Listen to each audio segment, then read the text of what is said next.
Baiklah, Assalamualaikum warahmatullahi wabarakatuh. Perkenalkan, nama saya Yufran Tama dengan NIM 18075058. Pada kali ini saya akan mempresentasikan tentang penelitian saya, yaitu pengaruh sarapan pagi terhadap konsentrasi belajar mahasiswa S1 Tata Boga UNP tahun 2018. Oke, yang pertama itu yang akan saya bahas. Pertama itu latar belakang, identifikasi masalah, batasan masalah, rumusan masalah, tujuan penulisan, manfaat penulisan. Kemudian itu landasan teori. Landasan teori ada dalam landasan teori tersebut ada pengertian sarapan pagi, bahan makanan dan zat gizi dalam makanan, manfaat sarapan pagi, kebutuhan kalori, kemudian hakikat belajar, hubungan sarapan pagi dengan hasil belajar, kerangka berpikir dan hipotesis. Kemudian juga saya akan membahas tentang lagi itu tentang metodologi penelitian yang saya ambil, kemudian sampai nantinya pada analisis data. Bila kita langsung masuk ke yang pertama itu tentang latar belakang. Latar belakang yang saya ambil dari penelitian tersebut itu kebiasaan tidak sarapan pagi pada anak-anak akan menyebabkan badan menjadi lemas, mengantuk, sulit menerima pelajaran, sulit berkonsentrasi atau turunnya gairah belajar dan kemampuan merespon, itu menurut Irianto di tahun 2007. Kemudian ada pun faktor-faktor yang menyebabkan mempengaruhi kurangnya tingkat konsumsi makan pagi, antara lain itu pertama itu faktor ekonomi. Sebagian besar ekonomi menengah ke bawah sehingga untuk memenuhi angka kecukupan gizi yang dianjurkan mereka tidak mampu. Kemudian kurangnya pengawasan dari orang tua kepada anak-anaknya sehingga mereka lalai dalam sarapan pagi sebelum melakukan aktivitas belajar. Kemudian kita masuk kepada yang kedua itu di identifikasi masalah. Adapun identifikasi masalah yang saya temui dari latar belakang itu, pertama, faktor ekonomi menjadi salah satu penyebab mahasiswa ataupun pelajar tidak sarapan pagi. Kemudian itu yang kedua itu ketidakteraturan pola makan mahasiswa ataupun pelajar dimungkinkan karena aktivitas atau padatnya jadwal. Kemudian ketiga itu kurangnya pengetahuan mahasiswa atau siswa tentang pentingnya sarapan pagi atau hubungan sarapan pagi terhadap konsentrasi belajar. Kemudian keempat itu manajemen pengaturan waktu yang tidak tepat oleh mahasiswa ataupun pelajar. Kemudian kita langsung masuk kepada itu batasan masalah yang saya ambil. Batasan masalah yang saya ambil itu dikarenakan keterbatasan waktu, tenaga, dan dana, maka tidak semua identifikasi masalah yang saya sebutkan tadi yang saya teliti. Saya hanya berfokus kepada atau hanya dibatasi dengan masalah hubungan sarapan pagi terhadap konsentrasi belajar mahasiswa S1 Tata Boga 2018 UNP saja. Kemudian kita langsung kepada rumusan masalah. Pada rumusan masalah yang saya ambil itu dari kesimpulan dari batasan masalah tadi, itu apakah ada hubungan kebiasaan sarapan pagi dengan konsentrasi belajar mahasiswa S1 Tata Boga UNP 2018. Kemudian tujuan penulisan. Adapun tujuan penulisan itu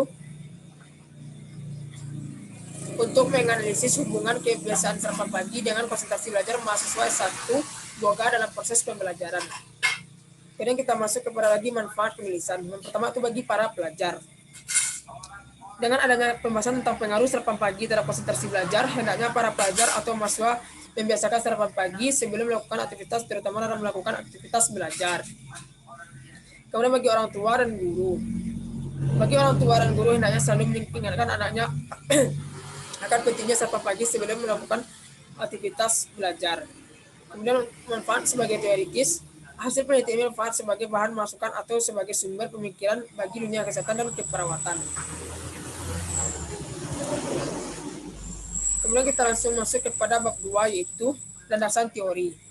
Yang pertama itu pengertian sarapan pagi. Sarapan pagi adalah makanan yang dikonsumsi ketika sebelum melakukan aktivitas belajar, yang terdiri atas makanan pokok serta lauk pauk atau makanan lainnya. Jumlah dari makanan yang dikonsumsi ketika sarapan pagi atau kurang lebih 1/3 dari makanan sehari. Makanan pada pagi hari ibarat mengisi bahan bakar untuk kendaraan. Tidak peduli seberapa sibuk hari ini, namun jika bahan bakarnya habis, maka harus mengisi agar kendaraan tetap berjalan. Begitu juga dengan sarapan pagi. Sesibuk apapun kegiatannya harus makan pagi agar tubuh tetap sehat. Sarapan pagi menjadi bahan bakar dan memberi energi bagi tubuh sepanjang hari. Sarapan pagi yang ideal dilakukan antar pukul 6 sampai pukul 8. Dan penyusunan menu sarapan pagi tak berprotokol pada gizi seimbang. Makan pagi adalah suatu kegiatan yang penting sebelum melakukan aktivitas fisik pada hari itu. Sarapan pagi sangat bermanfaat bagi setiap orang. Bagi orang dewasa, sarapan pagi dapat memelihara kesehatan, ketahanan fisik, mempertahankan daya tahan tubuh saat bekerja dan meningkatkan produktivitas kerja. Bagi anak sekolah, sarapan pagi dapat meningkatkan konsentrasi belajar dan memudahkan penyerapan pelajaran sehingga proses belajar lebih baik. Jadi dapat disimpulkan itu dari pengertian sarapan pagi adalah makanan yang dikonsumsi ketika pagi sebelum aktivitas yang terdiri di atas makanan pokok serta lauk pauk atau makanan lainnya.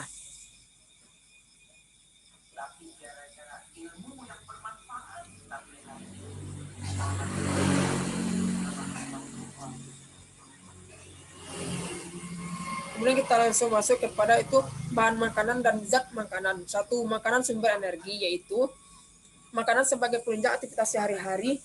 Makanan sumber energi dapat diperoleh dari karbohidrat, lemak, dan protein. Kemudian makanan sumber pertumbuhan, yaitu sumber zat pembangun untuk pertumbuhan, regenerasi sel-sel, dan perkembangan kecerdasan seseorang.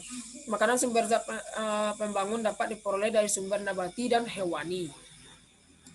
Kemudian makanan sebagai sumber zat pengatur, yaitu vitamin dan kita dalam mengonsumsi makanan kita mendapatkan vitamin dan mineral yang berperan dalam proses metabolisme melancarkan fungsi organ-organ seluruh tubuh.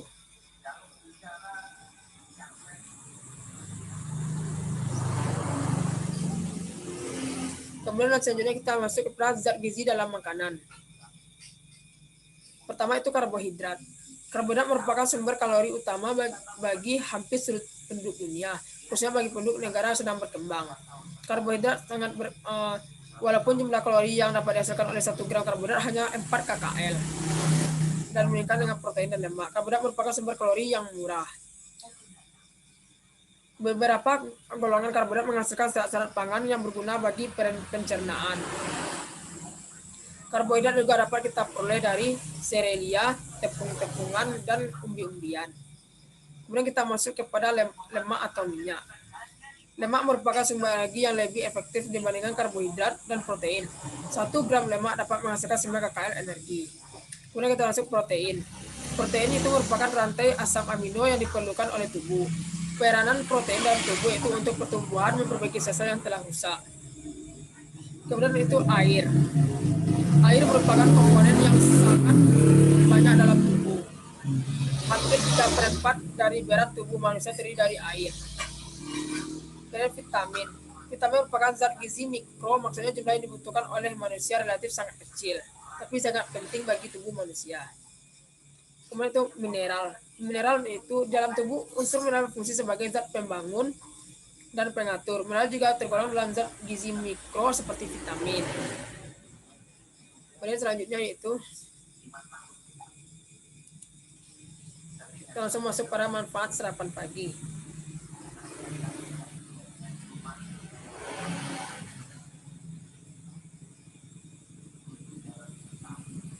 Yang pertama itu sarapan pagi membantu mencukupi zat gizi yang dibutuhkan tubuh, melihara ketahanan, menjaga kualitas stamina tubuh, membantu konsentrasi belajar dan koordinasi yang baik bagi seluruh panca indera.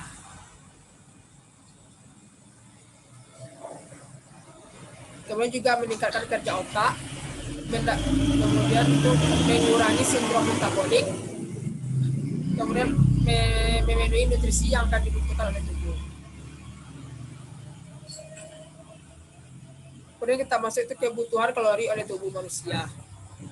Kalori atau energi diperlukan untuk mengatur seluruh sistem sirkulasi, pernafasan, perjalanan, sinyal-sinyal dan saraf, dan kontraksi otot. Betul, kita masuk lagi kepada pembahasan hakikat belajar.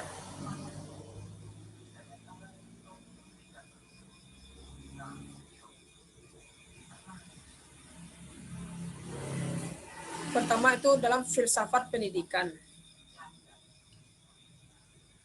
menurut filsafat pendidikan, merumuskan segala sesuatu yang berkaitan dengan hakikat pendidikan dan pelaksanaannya. Pelaksanaan pendidikan dilakukan dengan merujuk pada tujuan pendidikan yang telah dirumuskan sebelumnya.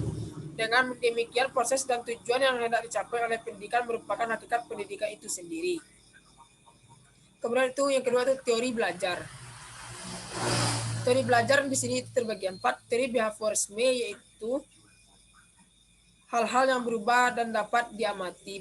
Contohnya adalah perilaku terbentuk dengan adanya ikatan asosiatif dan antara stimulus dan respon. Kemudian itu teori belajar humanisme, dia beranggapan bahwa perilaku manusia ditentukan oleh faktor internal dirinya dan bukan oleh kondisi lingkungan ataupun pengetahuan. Kemudian teori belajar kognitif. Teori kognitif itu berpandangan bahwa seorang belajar pada manusia melibatkan proses pengenalan yang bersifat kognitif. Kemudian teori belajar konsep. Konsep ialah suatu abstraksi yang mewakili suatu kelas objek-objek, kejadian-kejadian, kegiatan atau hubungan-hubungan yang mempunyai atribut-atribut yang sama. Kemudian kita masuk lagi ke pengertian belajar. Yang pertama itu belajar sebagai keteguhan. Kedua itu belajar sebagai pemerolehan. Belajar sebagai keteguhan yaitu bahwa belajar merupakan modifikasi atau memperteguh kelakuan melalui pengalaman. Kemudian belajar sebagai pemerolehan konsep yaitu beberapa suatu aktivitas yang dilakukan seseorang dengan sengaja dalam keadaan sadar ataupun memperoleh suatu konsep. Kemudian itu belajar sebagai perubahan sikap. Menurut Helmati tahun 2016 mendefinisikan belajar sebagai perubahan tingkah laku yang relatif tetap dan menjadi sebagai hasil latihan atau pengalaman. Kemudian kita masuk lagi pada unsur-unsur belajar. Unsur-unsur atau prinsip belajar. Unsur-unsur belajar. Yang pertama itu adanya peserta didik. Kemudian itu adanya rangsangan dari peserta didik itu sendiri. Kemudian nantinya peserta didik menyimpan dalam memorinya.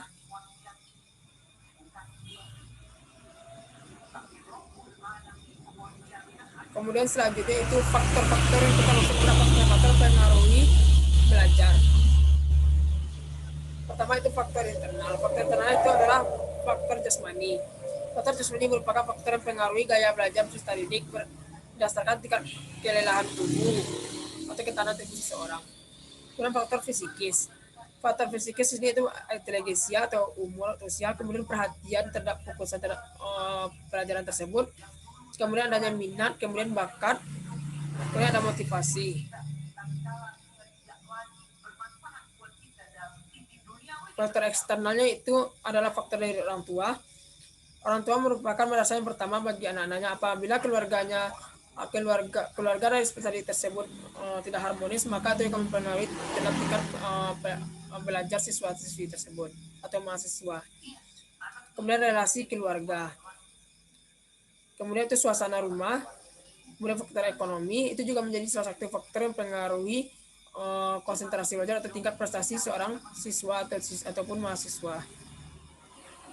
Kemudian perhatian sekolah, perhatian orang tua. Perhatian orang tua itu sangat penting terhadap peserta didiknya sendiri karena itu merupakan penunjang atau semangat untuk melakukan sebuah proses pembelajaran.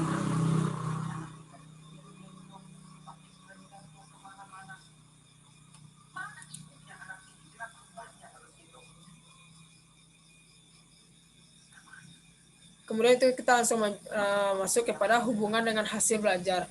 Maksudnya di sini itu hubungan sarapan pagi dengan hasil belajar. Menurut para ahli gizi, setidaknya 30% total energi tubuh harus dipenuhi saat makan pagi. Karena itu, para orang tua seyogyanya membujuk anaknya untuk membiasakan diri sarapan pagi. Sarapan pagi bukanlah sekedar mengganjal perut selama sekolah, tetapi lebih dari itu untuk mendukung prestasi belajar. Sebagai contoh sarapan pagi adalah meningkatkan kerja otak. Selama tidur, otak tidak berhenti bekerja dengan membutuhkan masukan segar glukosa atau gula darah sebagai bahan bakar. Kurangnya gula darah bisa mempengaruhi kerja otak dan dapat mengalami kesulitan konsentrasi karena saat tidur. Kita tidak makan apapun, maka sarapan pagi sangat penting untuk menormalkan gula darah agar otak dapat bekerja secara maksimal. Dengan belajar atau bekerja secara maksimal, maka hasil belajar atau bekerja juga akan optimal. Kemudian itu kita langsung masuk kepada kerangka berpikir. Menurut kerangka berpikir yang saya ambil itu dari beberapa kajian pustaka tadi, yaitu hasil belajar dipengaruhi oleh faktor internal dan eksternal. Salah satu faktor internal sarapan pagi, salah satu faktor internal sarapan pagi itu sarapan pagi adalah kegiatan mengkonsumsi makanan yang memberikan energi dan zat gizi lain sebelum melakukan aktivitas antara pukul 6 sampai 8 pagi.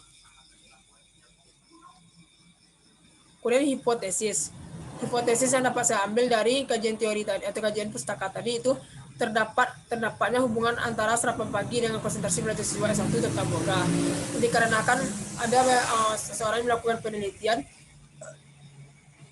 orang yang membiasakan sarapan pagi cenderung fokusannya terhadap materi itu lebih optimal atau lebih maksimal. Kemudian daya tahan fisiknya atau daya tahan matanya juga optimal atau maksimal.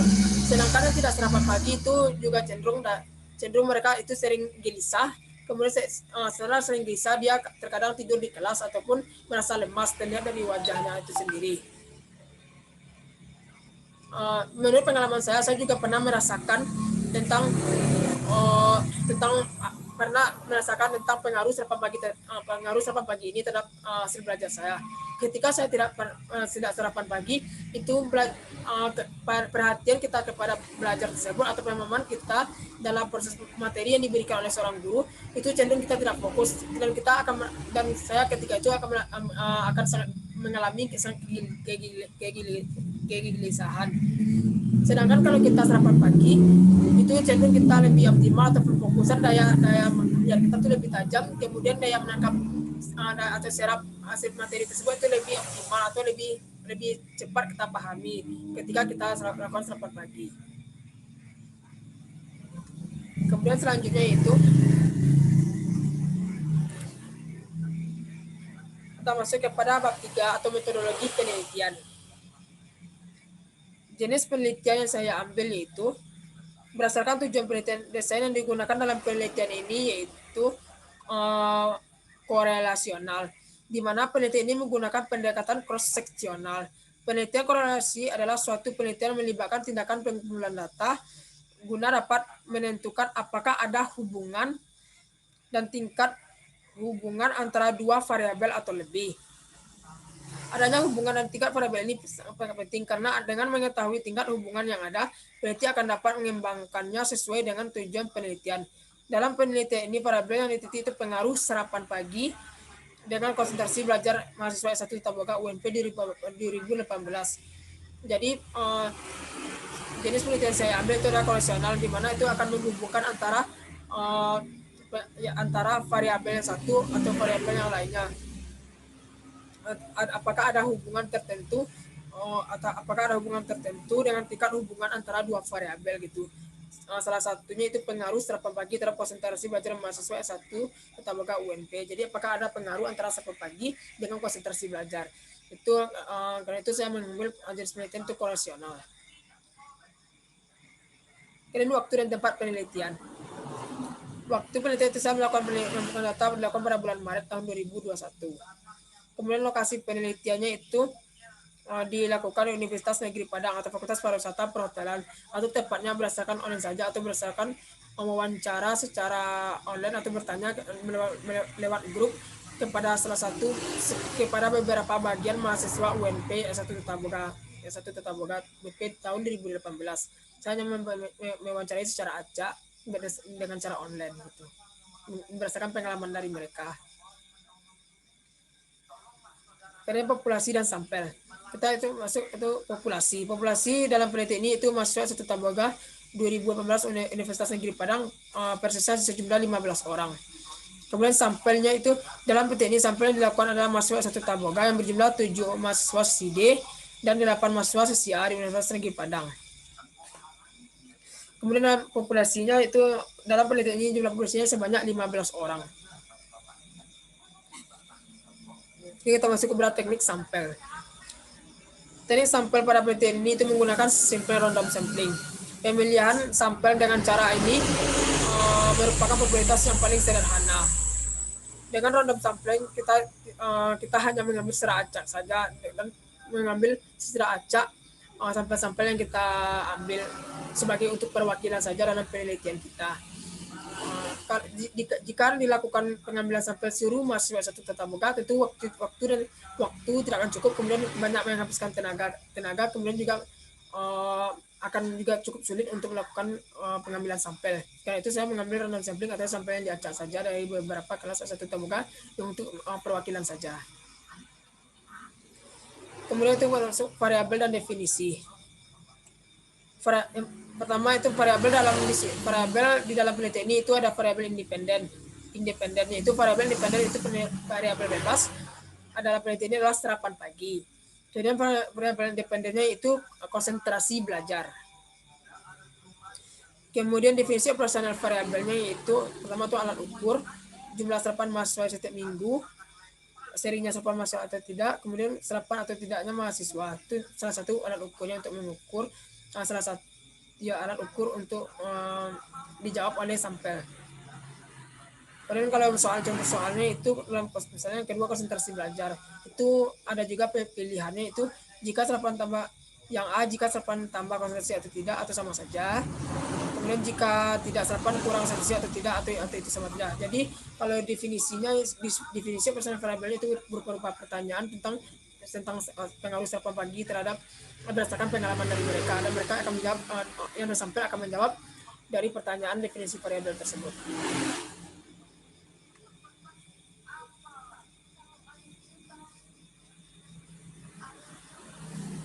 Kemudian kita langsung masuk kepada